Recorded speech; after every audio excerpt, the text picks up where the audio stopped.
এবার ঈদে আপনার শপিং বাজেট কত? এবার ঈদের শপিং বাজেট ছিল 1 লাখ। ওরে বাপ রে। ঈদের কেনাকাটার বাজেট কত? ওইটা তো আনলিমিটেড। বলেন কি? এর ঈদ শপিং এর বাজেট কত?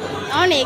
এবার ঈদ শপিং এর জন্য বাজেট কত? তো 25,000 এর মতো। ও শিট। বাজেট কত? বাজেট 20,000 এর মতো। নাইস। এবার ঈদ শপিং এর জন্য বাজেট কত? 109 টাকার মতো।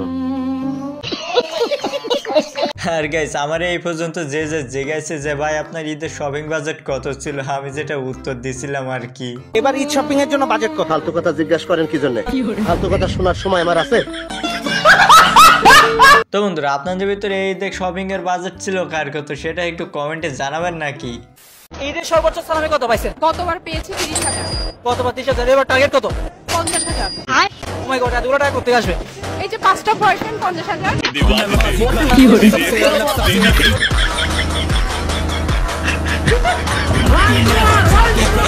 আসলে আমার ভাই ব্রাদার যারা আছেন একটু সাবধানে থাকেন, মেয়ে দেখে গায়ে পড়ে আবার প্রশ্ন করতে যায় না, তা নাহলে কিন্তু টাকা পয়সা গচ্চা যেতে পারে। আপনি কি অ্যাজ এ পারসন রোমান্টিক নাকি আনরোমান্টিক? আজকে 5টার সময় আমাকে সময় দেন, বুঝিয়ে দিব।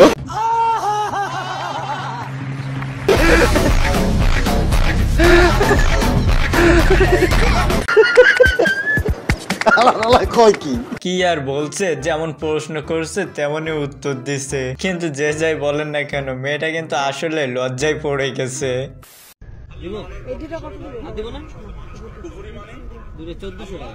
আচ্ছা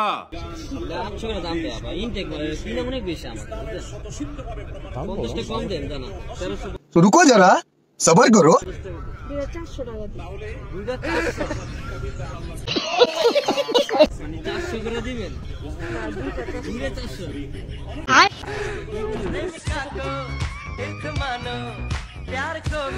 তো বন্ধুরা আপনাদের ভিতরে এরকম মেয়েকে কে কে গার্লফ্রেন্ড বানাতে চান অবশ্যই কমেন্টে জানাতে ভুলবেন না। অনেকে আছেন যারা ভাবেন যে গার্লফ্রেন্ড বানালে অনেক টাকা খরচ হবে, তাদের জন্য এই মেয়ে পারফেক্ট। আচ্ছা। আর গাইস অনেকেই বলতে বুঝাইছে আমার বন্ধুদের, আপনারা আবার গায়ে টেনে নিয়েন না। হ্যালো এভরিওয়ান, বাঙালিতে করা সব থেকে হাস্যকর এবং মজাদার কিছু ভিডিও নিয়ে আজকে ভিডিওটি প্রতিবারের মতো আজকে ভিডিওটা অনেক বেশি মজার হতে চলেছে, তাহলে আর দেরি কেন, চলুন শুরু করা যাক। ঈদের প্রধান আকর্ষণ কি থাকে ঈদের দিনে? সালামি। হ্যাঁ, আম্মু সব সালামি নিয়ে নিত। ছোটবেলায় কিন্তু বেশি সালামি পাওয়া হতো। এখন ছোটবেলায় সালামিও নিজের এতটা পাওয়া হতো না, যেটা পেতাম আম্মু সেটা নিয়ে যেত। আর এখন হচ্ছে যে সালামিটা পাচ্ছি সেটা ছোটবেলার তুলনায় কম। হ্যাঁ অবশ্যই। বলেন কি? আমার মামা, আমার খালামণি সবাই আমাকে খুব ভালোবাসে, আর তারা প্রতিটা ঈদের জন্যই আমাকে আগের থেকেই সালামি পাঠিয়ে দেয়। বড় হয়েছেন, আপনি কি কাউকে সালামি দেন যারা আপনার ছোট? না, আমার ছোট আমি দিই না। আমি এইটা কোনো কথা? হ্যাঁ আচ্ছা, আমার ছোট খালাতো বোন ও উল্টা আমাকে দেয়। আমি কাউকে সালামি দিই না।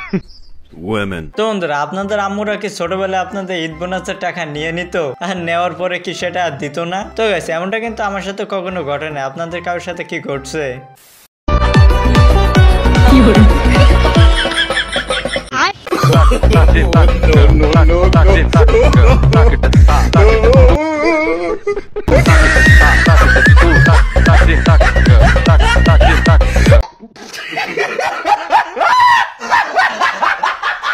তেমন কিছু না গাইস, আমার বন্ধু যখন নতুন নতুন ব্লগিং ভিডিও বানানো শুরু করে।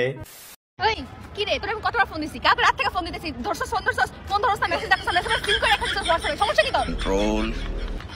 ফুচকা খাবা? চল আমরা ফুচকা খাইতে যাই। এটা হচ্ছে মেয়েদের রাগ ভাঙানোর নতুন নিনজা টেকনিক। হাজবেন্ডের বাজেট কত? তার কোনো বাজেট নেই, তারে যা দিমু তাতেই খুশি। তাই অনেক ভালোবাসে আমাকে, তার মতো ছেলে আর কি আমি দেখি নাই। হায় হায়, অনেক কেয়ার করে আমাকে। আমি তারে যদি বকাও দেই, সে আমার কোনো রিয়াকশন নেই, সে চুপ করে শুনবে। ইতনা সুকুন। তারপর আমি যদি অনেক রাগ করি, মানে আসে না যে রাগ করে অনেক একদিন দুই দিন সবাই ঝগড়া করে থাকে, এরকম না, ও আমার সাথে কথা বলবোই, যে কোনো কন্ডিশন হোক কথা বলবোই। হায় হায়, ভালো কি বেশি বাসে? সেই বেশি বাসে। ও ইয়ার, সে আমাকে ভালোবাসে, আর রাগও আমি বেশি করি, ভাঙায়ও সে বেশি। কি মোহব্বত।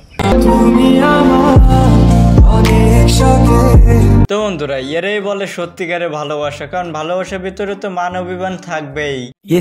আর সেটা ধরে যদি দুইজনে রাগ করে বসে থাকেন তাহলে তো সম্পর্ক টিকবে না। আমাদের উচিত সবসময় মিলেমিশে একসাথে থাকার চেষ্টা করা। এটা এনভায়রনমেন্ট জন্য অনেক হেল্পফুল প্রথমত। সেকেন্ডলি কনসেপ্ট অনেক ভালো, যেটা আমরা সবাই মিলে সব শিশুরা একসাথে হয়ে যে এরকম করতে পারছি। কারণ আমাদের ফিউচার হচ্ছে আমাদের রেসপন্সিবিলিটি। ওই জন্য এই ক্লিনিকের মাধ্যমে আমরা আমাদের এনভায়রনমেন্ট হেল্প করছি, আমাদের দেশকে একটা ভালোভাবে রিপ্রেজেন্ট করছি। অলসো অনেকজন যে চারপাশে এখানে থাকে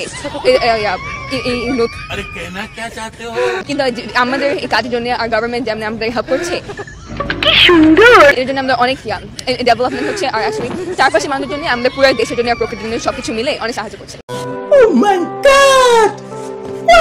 এই যেভাবে ইংরেজি বলা শুরু করছে, আমার তো মনে হচ্ছে এবার ময়লা পরিষ্কার হবে ইংরেজিতে।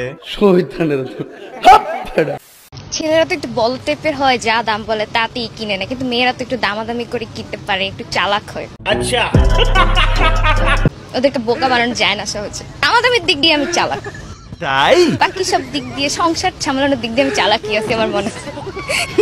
আচ্ছা 500-600 কমায় বলি, এরপর যদি রাখে তো ভালো, আর না রাখলে পরে ধীরে ধীরে 150 এরকম বাড়াই। প্রথমে আমি দামাদামি পারতাম না, পরে হচ্ছে দেখলাম যে না টাকা তো জমতেছে না, এরপর দামাদামি শুরু করে দিয়েছি, পরে শিখি।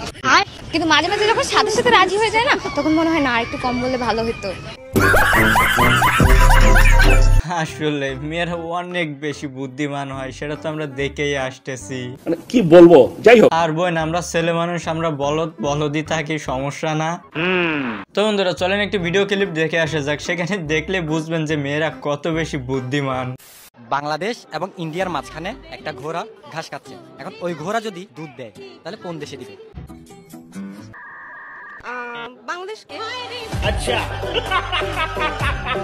দেখছেন তো এরা কত বেশি বুদ্ধিমান। আমি মাঝে মাঝে চিন্তা করি যে এত বুদ্ধি কি এদের মাথায় থাকে নাকি, মানে যাই হোক এরা এত বুদ্ধি নিয়ে ঘুমায় কিভাবে, আমি সেটাই ভাবি। يا حبيبي يا شافعي يا رسول الله بأمي وأبي فديتك سيدي حبيبي يا محمد। তো বন্ধুরা সাকিব ভাইয়ের দৃশ্যটা আসলে কিন্তু মনোমুগ্ধকর ছিল। তো আমার কিছু কিছু আপুরা আছে যারা ঈদের আগের দিন রাতে যেমনটা করে থাকে আর কি।